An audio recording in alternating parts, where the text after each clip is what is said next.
ಇಷ್ಟು ದಿನ ಕಲ್ಲಿದ್ದಲನ್ನ ಕೇವಲ ಕರೆಂಟ್ ತೆಗೆಯೋಕೆ ಸುಡುತ್ತಿದ್ದ ಭಾರತ ಈಗ ಅದೇ ಕಲ್ಲಿದ್ದಲಿನಿಂದ ಗ್ಯಾಸ್ ಮತ್ತು ಯೂರಿಯಾ ಉತ್ಪಾದನೆ ಮಾಡಲು ಹೊರಟಿದೆ.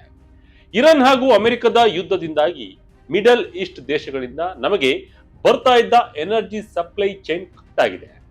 ಯೂರಿಯಾದಂತಹ ಪ್ರಮುಖ ರಸಗೊಬ್ಬರಗಳನ್ನ ತರಿಸಿಕೊಳ್ಳೋಕೆ ಭಾರತದ ಮಾರ್ಕೆಟ್ ರೇಟ್ಗಿಂತ ಡಬಲ್ ದುಡ್ಡು ಕೊಟ್ಟು ಇಂಪೋರ್ಟ್ ಮಾಡಿಕೊಳ್ಳುವ ಪರಿಸ್ಥಿತಿ ಬಂದಿದೆ. ಆದರೆ ಈ ಇಂಪೋರ್ಟ್ ಡಿಪೆಂಡೆನ್ಸಿಯಿಂದ ಶಾಶ್ವತವಾಗಿ ಮುಕ್ತಿ ಪಡೆಯಲು ಭಾರತ ಸರ್ಕಾರ ಈಗ ಒಂದು ಮಸ್ತ್ ಪ್ಲಾನ್ ಅನ್ನ ಮಾಡಿದೆ. ಆ ಪ್ಲಾನ್ ಏನಂದ್ರೆ ಕೋಲ್ ಗ್ಯಾಸಿಫಿಕೇಶನ್.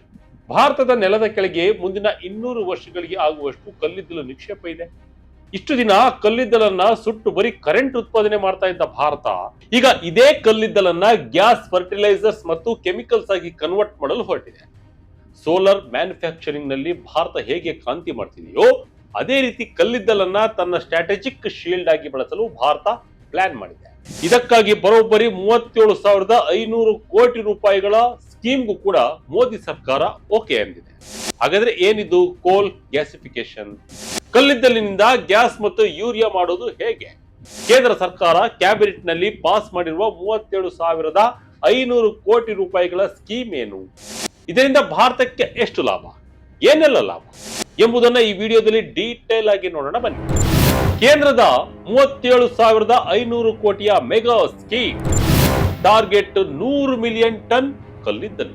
ವೀಕ್ಷಕರೇ, ನಮ್ಮ ಆರ್ಥಿಕತೆ ದಶಕಗಳಿಂದಲೂ ಇಂಪೋರ್ಟ್ ಮಾಡಿಕೊಂಡ ಗ್ಯಾಸ್, ಫರ್ಟಿಲೈಸರ್ ಮತ್ತು ಇಂಡಸ್ಟ್ರಿಯಲ್ ಕೆಮಿಕಲ್ಸ್ ಮೇಲೆ ಡಿಪೆಂಡ್ ಆಗಿದೆ. ಆದ್ರೆ ಈ ಅಮೆರಿಕ ಇರಾನ್ ಯುದ್ಧ ಶುರುವಾದ ಮೇಲೆ ನಮ್ಮ ಎನರ್ಜಿ ಸೆಕ್ಯೂರಿಟಿಗೆ ದೊಡ್ಡ ಪೆಟ್ಟು ಬಿತ್ತು.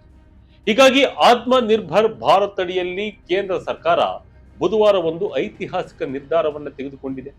ಕೇಂದ್ರ ಕ್ಯಾಬಿನೆಟ್ ಸರ್ಫೇಸ್ ಕೋಲ್ ಮತ್ತು ಲಿಕ್ವಿಡ್ ಗ್ಯಾಸಿಫಿಕೇಶನ್ ಪ್ರಾಜೆಕ್ಟ್ ಗಳನ್ನ ಪ್ರಮೋಟ್ ಮಾಡಲು ಬರೋಬ್ಬರಿ 37,500 ಕೋಟಿ ರೂಪಾಯಿಗಳ ಸ್ಕೀಮ್ಗೆ ಅಪ್ರೂವಲ್ ಅನ್ನು ಕೊಟ್ಟಿದೆ. ಈ ಸ್ಕೀಮ್ ನ ಮೇನ್ ಟಾರ್ಗೆಟ್ ಏನಂದ್ರೆ 2030 ವರ್ಷಕ್ಕೆ 100 ಮಿಲಿಯನ್ ಟನ್ ಕಲ್ಲಿದ್ದಲನ್ನ ಗ್ಯಾಸಿಫಿಕೇಶನ್ ಮಾಡೋದು ಮತ್ತು ಈ ಮೂಲಕ ಹೊರದೇಶಗಳಿಂದ ನಾವು ತರಿಸಿಕೊಳ್ಳುತ್ತಿರುವ LNG, ಯೂರಿಯಾ, ಅಮೋನಿಯಾ ಮತ್ತು ಮೆಥನಾಲ್ ಇಂಪೋರ್ಟ್ ಅನ್ನ ಕಡಿಮೆ ಮಾಡುವುದು. ಈ ಸ್ಕೀಮ್ ಅಡಿಯಲ್ಲಿ ಯಾರು ಗ್ಯಾಸಿಫಿಕೇಶನ್ ಪ್ಲಾಂಟ್ ಆಗ್ತಾರೋ ಅವರಿಗೆ ಪ್ಲಾಂಟ್ ಮತ್ತು ಮಿಷನರಿ ವೆಚ್ಚದ 20% ಇನ್ಸೆಂಟಿವ್ ಅನ್ನ ಸರ್ಕಾರವೇ ಕೊಡುತ್ತೆ. ಒಂದು ಪ್ರಾಜೆಕ್ಟ್ಗೆ ಮ್ಯಾಕ್ಸಿಮಮ್ 5,000 ಕೋಟಿ ರೂವರೆಗೆ ಸಬ್ಸಿಡಿ ಸಿಗುತ್ತೆ. ಈ ಹೊಸ ಹೆಜ್ಜೆಯಿಂದ ವರ್ಷಕ್ಕೆ 75 ಮಿಲಿಯನ್ ಟನ್ ಕಲ್ಲಿದ್ದಲು ಗ್ಯಾಸಿಫೈ ಆಗುವ ನಿರೀಕ್ಷೆ ಇದೆ. ಅಷ್ಟೇ ಅಲ್ಲ, ಇದರಿಂದ ದೇಶಕ್ಕೆ 3 ಲಕ್ಷ ಕೋಟಿ ರೂಪಾಯಿಗಳ ಇನ್ವೆಸ್ಟ್ಮೆಂಟ್ ಬರುತ್ತೆ. 50,000 ಹೊಸ ಉದ್ಯೋಗಗಳು ಸೃಷ್ಟಿಯಾಗ್ತವೆ. ಜೊತೆಗೆ ಸರ್ಕಾರಕ್ಕೆ ವರ್ಷಕ್ಕೆ 6,300 ಕೋಟಿ ರೂಪಾಯಿಗಳ ರೆವೆನ್ಯೂ ಕೂಡ ಬರುತ್ತೆ ಅಂತ ಅಂದಾಜು ಮಾಡಲಾಗಿದೆ.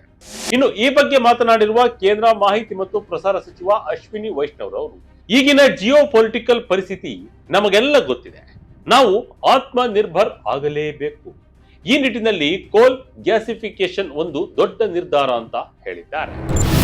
ಏನಿದು ಕೋಲ್ ಗ್ಯಾಸಿಫಿಕೇಶನ್ ಪ್ರೋಸೆಸ್?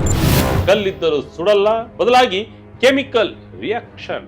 ಈ ಕೋಲ್ ಗ್ಯಾಸಿಫಿಕೇಶನ್ ಭಾರತಕ್ಕೆ ಯಾಕೆ ಇಂಪಾರ್ಟೆಂಟ್ ಅಂತ ತಿಳಿಯುವ ಮುನ್ನ ಅಸಲಿಗೆ ಈ ಕೋಲ್ ಗ್ಯಾಸಿಫಿಕೇಶನ್ ಅಂದ್ರೆ ಏನು ಅಂತ ನಾವು ಅರ್ಥ ಮಾಡಿಕೊಳ್ಬೇಕು.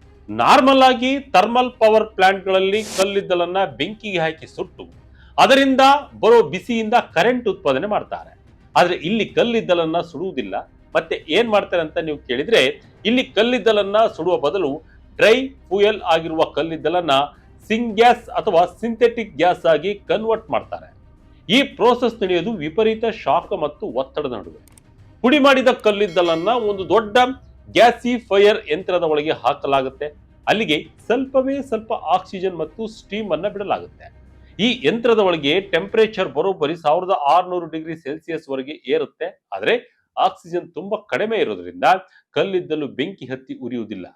ಬದಲಾಗಿ ಕಲ್ಲಿದ್ದಲಿರುವ ಕಾರ್ಬನ್ ಅಣುಗಳು ಒಡೆದು ಸ್ಟೀಮ್ ನಲ್ಲಿರುವ ಆಕ್ಸಿಜನ್ ಮತ್ತು ಹೈಡ್ರೋಜನ್ ಜೊತೆ ಕೆಮಿಕಲ್ ರಿಯಾಕ್ಷನ್ ಆಗುತ್ತೆ. ಇದರಿಂದ ಗಟ್ಟಿಯಾದ ಕಲ್ಲಿದ್ದಲು ಸಿಂಗ್ಯಾಸ್ ಆಗಿ ಬದಲಾಗುತ್ತೆ. ಈ ಸಿಂಗ್ಯಾಸ್ ಅನ್ನೋದು ಕಾರ್ಬನ್ ಮೊನಾಕ್ಸೈಡ್ ಮತ್ತು ಹೈಡ್ರೋಜನ್ ನ ಮಿಕ್ಸ್ಚರ್. ಇದಾದ ಮೇಲೆ ಇಂಜಿನಿಯರ್ಗಳು ವಾಟರ್ ಗ್ಯಾಸ್ ಶಿಫ್ಟ್ ನಂತಹ ಪ್ರಕ್ರಿಯೆಗಳ ಮೂಲಕ ಹೈಡ್ರೋಜನ್ ಔಟ್ಪುಟ್ ಅನ್ನ ಹೆಚ್ಚಿಸುತ್ತಾರೆ.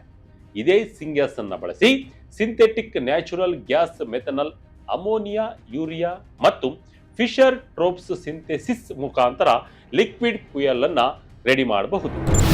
ಭಾರತದ ಕಲ್ಲಿದ್ದಲಿನಲ್ಲಿರುವ ದೊಡ್ಡ ಸಮಸ್ಯೆ ಏನು? ಐಐಟಿ ಕಾನ್ಪುರ್ ವಿಜ್ಞಾನಿಗಳು ಕಂಡು ಹಿಡಿದ ಪರಿಹಾರ ಏನಪ್ಪ ಪ್ರೋಸೆಸ್ ಇದು ಹೀಗೆ ಅಂತೀರಾ? ಎಸ್, ಕೇಳೋಕೆ ಗ್ಯಾಸಿಫಿಕೇಶನ್ ಪ್ರಕ್ರಿಯೆ ತುಂಬಾ ಚೆನ್ನಾಗಿದೆ ಅಲ್ವಾ, ಆದ್ರೆ ಭಾರತದ ಕಲ್ಲಿದ್ದಲನ್ನು ಬಳಸಿ ಗ್ಯಾಸ್ ಮಾಡೋದು ಅಷ್ಟು ಸುಲಭವಲ್ಲ. ಇಲ್ಲಿ ಒಂದು ದೊಡ್ಡ ಇಂಜಿನಿಯರಿಂಗ್ ಚಾಲೆಂಜ್ ಇದೆ. ಅದೇನಂದ್ರೆ, ನಮ್ಮ ಇಂಡಿಯನ್ ಕಲ್ಲಿದ್ದಲಿನಲ್ಲಿ ಬೂದಿಯ ಅಂಶ ತುಂಬಾ ಜಾಸ್ತಿ. ಗ್ಲೋಬಲ್ ಅವರೇಜ್ಗೆ ಕಂಪೇರ್ ಮಾಡಿದ್ರೆ ನಮ್ಮ ಕಲ್ಲಿದ್ದಿನಲ್ಲಿ 30-45% ಬೂದಿ ಇರುತ್ತೆ. ನಾರ್ಮಲ್ ಆಗಿರುವ ಗ್ಯಾಸಿಫೈಯರ್ ಯಂತ್ರಗಳಿಗೆ ಈ ಕಲ್ಲಿದ್ದಲು ಹಾಕಿದ್ರೆ ಆ ಬೂದಿ ಕರಗಿ ಯಂತ್ರದ ಒಳಗೆ ಬ್ಲಾಕ್ ಆಗಿಬಿಡುತ್ತೆ. ಇದಕ್ಕಾಗಿ ನಮ್ಮ ಸಂಶೋಧಕರು ಮತ್ತು ಇಂಜಿನಿಯರ್ಗಳು ಫ್ಲೂಯಿಡ್ ಡಸ್ಟ್ ಬೆಡ್ ಗ್ಯಾಸಿಫೈಯರ್ಸ್ ಅನ್ನು ಹೊಸ ತಂತ್ರಜ್ಞಾನವನ್ನ ಡೆವಲಪ್ ಮಾಡಿದ್ದಾರೆ. ಇದರಲ್ಲಿ ಕಲ್ಲಿದ್ದಲಿನ ಕಣಗಳನ್ನ ಟೈಟ್ ಆಗಿ ಪ್ಯಾಕ್ ಮಾಡುವ ಬದಲು ಬಿಸಿ ಗ್ಯಾಸ್ ನ ಸ್ಟೀಮ್ ನಲ್ಲಿ ತೇಲುವಂತೆ ಮಾಡಲಾಗುತ್ತೆ. ಇದರಿಂದ ಕಣಗಳು ಚೆನ್ನಾಗಿ ಮಿಕ್ಸ್ ಆಗ್ತವೆ ಮತ್ತು ಬೂದಿ ಕರಗದಂತೆ ಟೆಂಪರೇಚರ್ ಅನ್ನ ಕಂಟ್ರೋಲ್ ನಲ್ಲಿ ಇಡಬಹುದು. ನಮ್ಮ ಐಐಟಿ ಕಾನ್ಪುರ್ ಸಂಸ್ಥೆ ಭಾರತದ ಹೈ ಆಶ್ ಕಲ್ಲಿದ್ದಲಿಗೆ ಸೂಟ್ ಆಗುವಂತಹ ಈ ಪ್ರಯೋಗಗಳನ್ನ ಈಗಾಗಲೇ ಯಶಸ್ವಿಯಾಗಿ ಮಾಡಿದೆ. ಭಾರತಕ್ಕೆ ಇದು ಯಾಕೆ ಗೇಮ್ ಚೇಂಜರ್? 2.77 ಲಕ್ಷ ಕೋಟಿಯ ಇಂಪೋರ್ಟ್ ಬಿಲ್ ಕಡಿತ. ವೀಕ್ಷಕರೇ, ಭಾರತದ ಅತಿದೊಡ್ಡ ವೀಕ್ನೆಸ್ ಅಂದ್ರೆ ನಾವು ಆಮದು ಮಾಡಿಕೊಳ್ಳುವ ಎನರ್ಜಿ ಪ್ರಾಡಕ್ಟ್ಗಳು, ಫರ್ಟಿಲೈಸರ್ಸ್, ಮೆಥನಾಲ್, ಅಮೋನಿಯಾ, ಇದೆಲ್ಲದಕ್ಕೂ ನಾವು ಬೇರೆ ದೇಶಗಳನ್ನೇ ನಂಬಿಕೊಂಡಿದ್ದೇವೆ.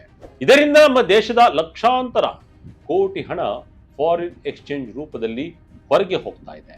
ಜೊತೆಗೆ ಜಾಗತಿಕ ಮಟ್ಟದಲ್ಲಿ ಒಂದು ಸಣ್ಣ ಯುದ್ಧವಾದರೂ ನಮ್ಮ ದೇಶದಲ್ಲಿ ಬೆಲೆ ಏರಿಕೆ ಆಗುತ್ತೆ.